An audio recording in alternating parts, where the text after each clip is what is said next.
بلوچ قوم روئے زمین پر اچانک وارد ہونے والی کوئی نئی قوم نہیں، بلکہ آج سے سینکڑوں سال پہلے بھی ان کا ذکر تاریخ کی کتابوں میں ملتا ہے۔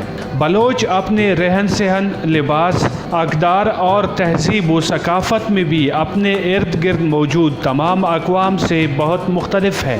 ویسے تو بلوچ قوم پر بہت ساری کتابیں لکھی جا چکی ہے، لیکن آج کی اس ویڈیو میں بلوچ قوم کی مختصر تاریخ بیان کروں گا۔ یہ ویڈیو میں اپنے سبسکرائبرز کی پرزور اصرار پر بنا رہا ہوں۔ امید ہے کہ آپ کو میری یہ چھوٹی سی کاوش ضرور پسند آئے گی۔ میں ہوں باسط راہی اور آپ دیکھ رہے ہیں حقائق انفو یوٹیوب چینل، میرے ساتھ رہیے۔ جی دوستو، اگر آپ نے ابھی تک ہمارا چینل سبسکرائب نہیں کیا ہے تو ہمارا چینل فری میں سبسکرائب کرنے کے لیے سبسکرائب کے بٹن پر کلک کریں اور ساتھ میں اس بیل کے نشان پر کلک کریں تاکہ آپ کو ہماری ویڈیو آسانی سے پہنچ جایا کرے۔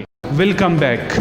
سکنی اعتبار سے بلوچ وادی بلوچ کے رہنے والے ہیں۔ یہ وادی شام میں حلب کے قریب ایران کی سرحد کے ساتھ واقع ہے۔ خاص بلوچوں کی نسب کے بارے میں بڑا اختلاف پایا جاتا ہے۔ بعض مورخین اسے ترکمان نسل سے بتاتے ہیں، جبکہ بعض کے مطابق یہ نسلاً عرب ہے۔ ڈاکٹر بلو نے اسے راجپوت لکھا ہے۔ پروفیسر کین کے خیال میں وہ تاجک نسل سے ہے۔ ماکلر نے ثابت کیا ہے کہ بلوچ مکران کے قدیم باشندوں کے باقیات ہے، جبکہ سردار محمد خان گشکوری نے یہ نظریہ پیش کیا ہے کہ بلوچ کلدانی اور بابلی ہے اور مشہور حکمران نمرود کی نسل سے ہے۔ اہل بابل اپنے قومی دیوتا کو بال عظیم کہا کرتے تھے۔ یونانیوں نے اسے بیلوس کہا۔ عہد قدیم میں لفظ بلوچ کو بالوس اور بیلوس لکھا جاتا تھا۔ اس کے بعد یہ لفظ بیلوس اور بالوس کے طور پر تحریر و بیان میں آتا رہا۔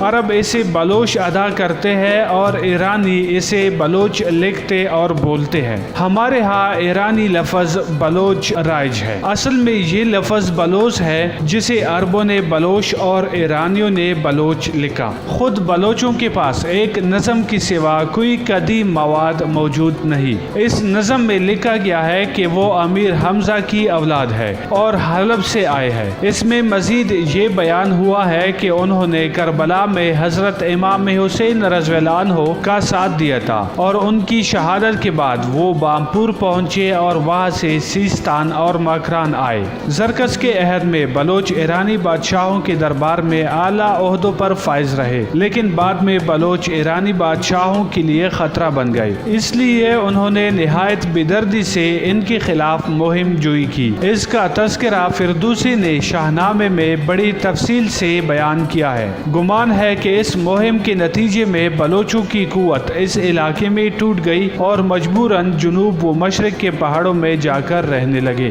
ڈیمز نے بلوچوں کی ہجرت کے بارے میں اپنی کتاب دی بلوچ ریس میں لکھا ہے۔ بلوچوں نے 2 مرتبہ نقل مکانی کی اور دونوں بار ہجرت کی وجہ ایک بڑے علاقے میں نئے فاتحوں کی پیش قدمی تھی۔ پہلی ہجرت اس وقت ہوئی جب فارس میں سلجوکیوں کے ہاتھوں ولیمی اور غزنوی طاقتوں کا خاتمہ ہوا۔ اس موقع پر یہ لوگ کرمان چھوڑ کر سیستان اور مغربی مکران کے علاقوں میں آ کر آباد ہوئی۔ دوسری بار انہوں نے اس علاقے کو چھوڑ کر مشرقی مکران اور سندھ کا رخ کیا۔ یہ ہجرت چنگیز خان کے حملوں اور جلال الدین منگول کی وجہ سے ہوئی۔ دوسری ہجرت کے نتیجے میں انہوں نے پہلی بار وادی سندھ میں قدم رکھا، جس سے ان کے لیے تیسری اور آخری ہجرت کا راستہ ہموار ہوا، اور آخری ہجرت نے ان کے بڑے حصے کو ہندوستان کے میدانی علاقوں میں منتشر کر دیا۔ اس آخری ہجرت کا زمانہ ہندوستان پر تیمور لنگ کے حملے اور بابر کی یورش کا زمانہ ہے۔ بعض قبیلوں نے قلات پر قابض ہو کر بلوچوں کو سندھ اور پنجاب کے درمیانی علاقوں کی طرف جانے پر مجبور کر دیا۔ یہ واقعہ بلوچوں کی تاریخ میں ناقابل فراموش ہے۔ اس واقعے کے بعد یہ قوم 2 گروہوں میں تقسیم ہو گئی اور اب مشرقی اور مغربی مغربی بلوچوں کے درمیان میں کلات کے براہوی بھی نظر آتے ہیں۔ 15ویں صدی عیسوی میں بلوچوں کے دو قبیلوں رند اور لاشار ساتھ ساتھ وسطی بلوچستان کی طرف بڑھے۔ جو لوگ ان کے مقابلے پر تھے یا وہ قتل کر دیے گئے یا انہوں نے اطاعت قبول کر لی۔ آخر میر چاکر خان کے عہد میں سارا بلوچستان بلوچوں کے قبضے میں آ گیا اور وہاں ان کی حکومت قائم ہو گئی۔ میر چاکر خان ایک عظیم بلوچ تھا۔ وہ امیر جلال خان کے اولاد میں سے تھا۔ اس نے خزدار، درہ مولا، کچی کے میدان، درہ بلان اور ڈاڈر پر قبضہ کرنے کے بعد سبی کو فتح کیا۔ اس کے بعد ان دونوں قبیلوں رند اور لاشاریوں میں جنگ چھڑ گئی جو 30 سال تک جاری رہی۔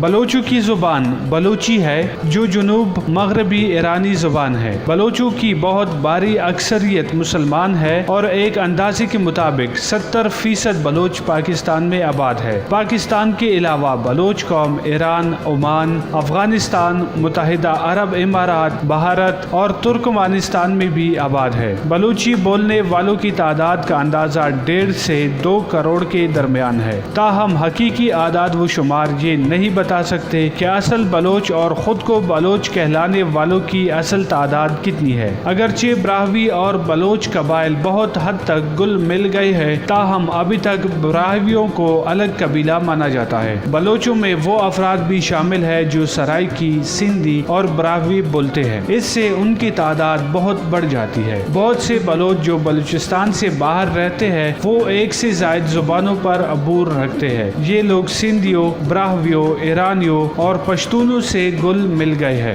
بلوچوں کے بڑے قبائل مری اور بگٹی بلوچی زبان بولتے ہیں۔ لانگو قبیلہ جو وسطی بلوچستان میں رہتا ہے بلوچی کو مادری اور براہوی کو ثانوی زبان کی طرح بولتے ہیں۔ بزنجو اور محمد ثانی قبیلہ بھی دونوں زبانیں استعمال کرتے ہیں۔ بنگولزئی قبیلہ براہوی بولتا ہے جبکہ گورشانی جو راجن پور میں بلوچوں کا سب سے بڑا قبیلہ ہے بلوچی زبان بولتے ہیں۔ لغاری قبیلہ ڈیرہ اسماعیل خان میں بلوچی اور رحیم یار خان میں سرائکی بولتے ہیں، جبکہ سندھ میں رہنے والے لغاری سندھی زبان بولتے ہیں۔